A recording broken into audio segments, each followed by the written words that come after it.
Guys આજે હું તમને 3 એવી ટેકનોલોજીઓ બતાવીશ જે આપણા બધાને એવું લાગે છે કે આ નવી ટેકનોલોજી છે, પરંતુ તે વાસ્તવમાં એટલે કે હકીકતમાં તે ખૂબ જ જૂની ટેકનોલોજી છે. તો નંબર 3 ઉપર આવે છે વિડીયો કોલ. વિડીયો કોલ તો તમે કરેલો જ હશે અને તમને એવું લાગતું હશે અને મને પણ એવું લાગતું હતું પહેલા કે આ વિડીયો કોલની ટેકનોલોજી નવી છે. પરંતુ દોસ્તો આ વિડીયો કોલની ટેકનોલોજી લગભગ 98 વર્ષ જૂની છે. 1927 માં બેલ લેબ્સે સૌથી પહેલીવાર લાઈવ વિડીયો કોલ કર્યો હતો અને આ એક સરકારી પ્રયોગ હતો. તો ગાઈસ નંબર 2 ઉપર આવે છે વર્ચ્યુઅલ રિયાલિટી એટલે કે VR ની ટેકનોલોજી. તમે આવા VR ના થિયેટર અને VR હેડસેટ તો જરૂર જોયેલા જ હશે અને આપણે બધાને એવું લાગતું હશે કે આ નવી ટેકનોલોજી છે.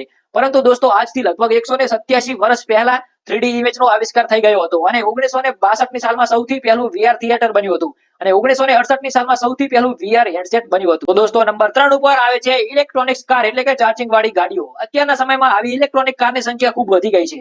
એટલે આપણે બધાને એવું લાગે છે કે આ ટેકનોલોજી નવી છે, પરંતુ વાસ્તવમાં આજથી લગભગ 197 વર્ષ પહેલા 1828 ની સાલમાં એક નાનું ઇલેક્ટ્રોનિક વાહન બની ગયું હતું.